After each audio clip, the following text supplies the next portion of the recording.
کہ کچھ چیزیں ہیں جو کہ نہیں کی جائیں گی, خاص طور پہ برا وقت ہوگا تو اپنی تنخواہیں نہیں بڑھائی جائیں گی. میں جواب تو نہیں دینا چاہتا تھا لیکن سوال ہوا تو میں عرض کرنے لگا ہوں. میں نے کسی نے لکھا ہوا تھا کہ یہ پیسے کھا جائیں گے, یہ کر دیں گے, وہ کر دیں گے, تو کس ادارے سے آڈٹ کروائیں گے. میں نے کہا کہ پاکستان کے جو ادارے ہیں نا ان کی تو آپ احتساب کی بات نہ ہی کریں, کیونکہ انہوں نے اشتہاری, فراری, مفرور, بھگوڑے اور پاکستان کے اداروں کو جو لوگ مطلوب تھے ان کے سامنے ہماری عدالتیں اور ہمارے ادارے جیسے ہاتھ باندھ کے کھڑے ہو گئے. تو ان کا کیا احتساب ہے پاکستانی اداروں کا اور عدالتوں کا؟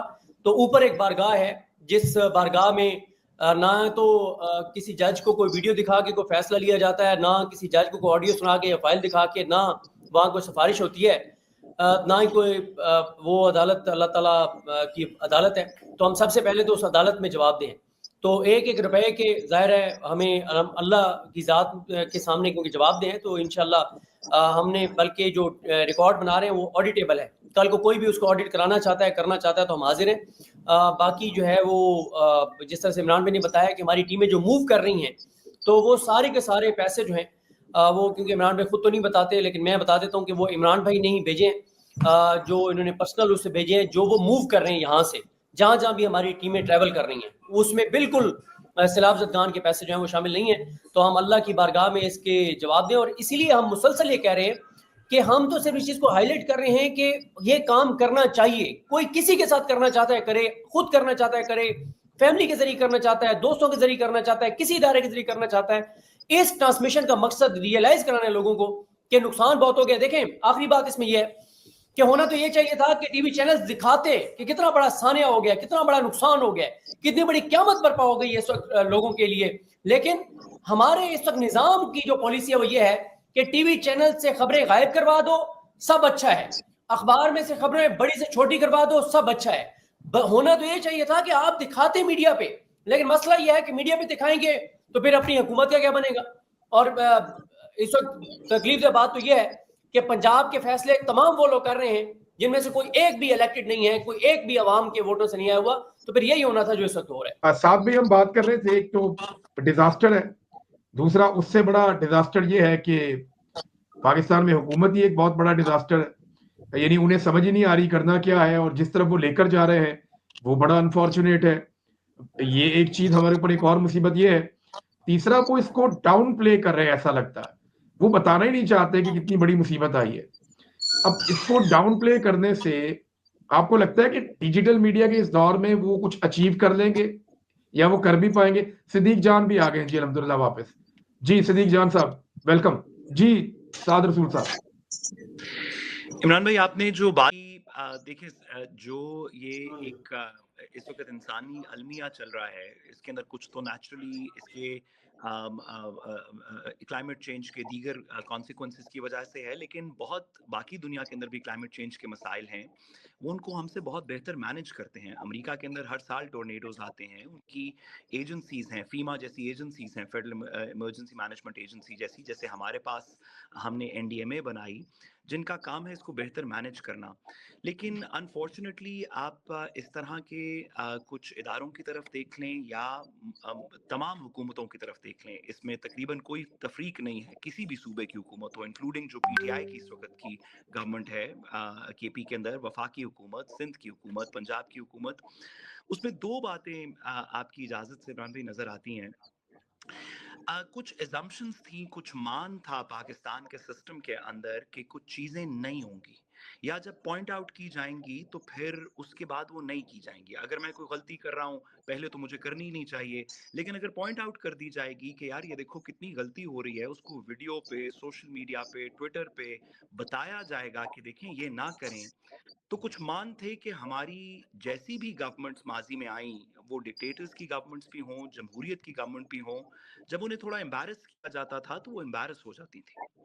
جب یہ بتایا جاتا تھا کہ یہ دیکھیے یہ ظلم ہو رہا ہے اور آپ ایسے نہ کیجئے, اپنی تصویریں نہ چھاپیں, یا اس کے اندر واقعی صرف تشہیر سے زیادہ تھوڑی سی اگر لوگوں کے ساتھ آپ مہربانی شفقت کریں گے تو یہ پاکستانی لوگ ہیں, یہ دل کھول کے ساتھ چلنا بھی جانتے ہیں, ساتھ آپ کی داد بھی دینا جانتے ہیں, تو لوگوں کو کچھ تھوڑی سی سمجھ آئے گی.